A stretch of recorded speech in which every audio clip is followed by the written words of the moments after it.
Hello students, in the previous session we have seen the resistance in parallel combination and in series combination, and we have already seen the formula that in series combination the equivalent resistance will be equal to what? Will be equal to R equal to R1 plus R2 plus R3. जितनी भी counting होगी resistance आगे बढ़ते जाएंगे. Similarly the equivalent resistance in parallel combination will be equal to 1 upon R1 plus 1 upon R2 plus 1 upon R3. So here we will solve two numerical based on these formulas. So let us see.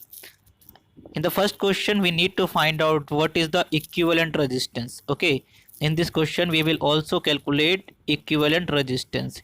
We can see here three resistance of 6 ohm are given. You can see that R1 is 6 ohm given, R2 is 6 ohm given, R3 is 6 ohm given. Now the first confusion is कि किसको हम R1 name दें, किसको R2 name दें. It depends on you. You can give this name to any resistance R1, R2 and R3.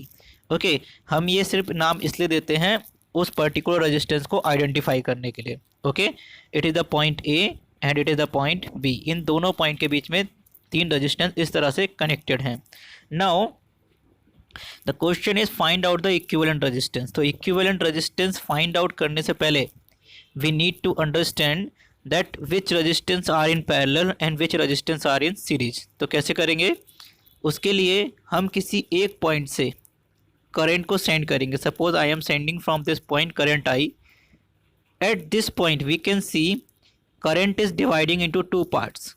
जब भी current parts में divide हो जाए it means current is having two different direction. So उसके बाद यहाँ पे क्या हो जाएगा? Suppose here I1 current, here I2 current is going. In the first branch I1 current is going, in the second branch I2 current is going. तो इसका मतलब ये है कि जो रजिस्टेंस फर्स्ट ब्रांच में है they are in parallel combination with the resistance of second branch. First thing कि हमें पता लग गया कि ये दोनों रेजिस्टेंस में डिफरेंट करंट फ्लो कर रहा है. It means these resistance are in parallel combination. Now next thing which we need to understand that कि which resistance are in series combination. तो just see here मैंने यहाँ से करंट I सेंड किया था, ऊपर चला गया I1, डिवाइड हो गया करंट और नीचे आ गया I2. नाउ इस वाले ऊपर वाली अगर हम पर्टिकुलर ब्रांच में देखें यहाँ पे दो रेजिस्टेंस हैं 6 ओम और 6 ओम के, दोनों से एक ही करंट फ्लो कर रहा है I1 and I1. It means same current is flowing through two resistance. और हमें पता है ऐसा किस में होता है? It happens in the series combination. So we will apply the formula of series combination in the first two resistance. Okay उसके बाद जो भी रेजिस्टेंस रिजल्टेंट वैल्यू आएगी, सपोज यहाँ पे 6 और 6 कितना हो जाएगा? 12 ओम हो जाएगा. वो 12 ओम का रजिस्टेंस 6 ओम के रजिस्टेंस के साथ किस में होगा? पैरेलल में होगा. Okay so let us see the solution. Here मैंने ऊपर वाले रजिस्टेंस को क्या माना था? R1 and R2. सो R1 and R2 are in series. So the equivalent resistance REQ we will write it as okay will be equal to R1 plus R2. REQ will be equal to 6 plus 6 equal to 12 ohm. अब क्या होगा? इस diagram को हम redraw करेंगे. Okay so सी मैंने starting के दोनों रेजिस्टेंस को ऐड कर दिया था, तो वो दोनों 6 ओम और 6 ओम मिलके अब यहाँ पे 12 ओम हो चुके हैं. ओके नाउ अगर मैं यहाँ से करंट आई भेजता हूँ तो मीन्स 12 ओम से जा रहा है I1 एंड 6 ओम से जा रहा है I2. It means 12 ohm and 6 ohm are having different current, means both the resistance are in parallel combination. Okay now see here that in parallel combination we will apply the formula of the parallel one. Okay now 12 ohm and 6 ohm are in parallel. So the formula of 12 parallel combination is 1 upon R equal to 1 upon R1 plus 1 upon R2. 1 upon R equal to, what is the value of R1? It is 12 ohm in the new circuit. Okay it is 12 ohm. What is the value of the R2? It is what? 6 ohm. What will be the LCM of 12 and 6? It will be 12. Okay then on the above side it will be 1 plus 2. 1 upon R will be equal to 3 by 12. when we will cancel it will be 1 by 4. अभी भी हमें equivalent resistance नहीं मिला है, तो parallel combination में equivalent resistance निकालने के लिए हम अब क्रॉस मल्टीप्लाई करेंगे सिंपली, या फिर इसको पलट देंगे. So we will get what? Resistance R equal to 4 ohm. इसका मतलब ये है इक्विवेलेंट रेजिस्टेंस का कि इस सर्किट में मैंने कितने रेजिस्टेंस यूज़ किए थे, 3 resistance, and the value of each resistance is 666।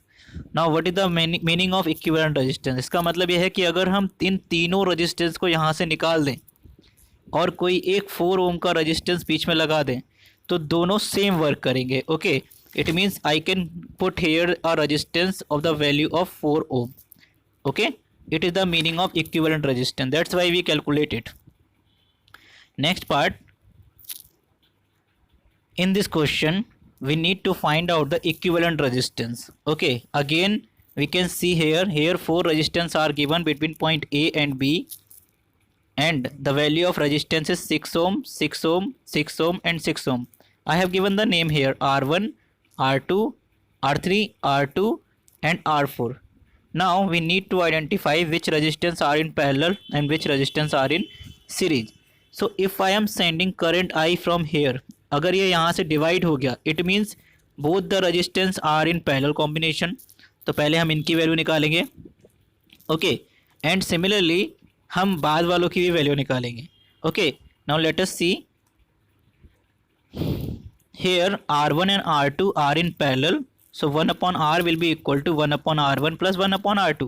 1 upon R will be equal to 1 upon 6. 1 upon 6 will be equal to 2 upon 6. When we will cancel it by 2, we will get 1 by 3. And again we know that 1 upon R is equal to 1 upon 3. Again cross multiply, R will be equal to 3 ohm.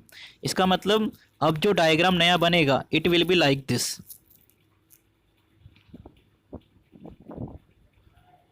Okay, it will be like this. It will be 3 ohm, it will be 6, it will be 6. Now in the next case similarly, अगर मुझे second वाले part का, इधर वाले part का जो 2 resistance दे रखे थे 6 ओम का, उसका भी आंसर कितना आने वाला है, 3 ओम ही आने वाला है। और जो फाइनल सर्किट मेरे पास बनेगा वो कुछ इस तरह से होगा, that it will be 3 ohm, it will be 3 ohm and between the point A and B. अगर मैं यहाँ से करंट आई को सेंड करूँगा तो 3 ओम और 3 ओम से सेम करंट फ्लो करेगा। ओके, तो मतलब अगर सेम करंट फ्लो कर रहा है, it means 3 ohm and 3 ohm resistance are in series combination. So what we need to do? We simply need to do what?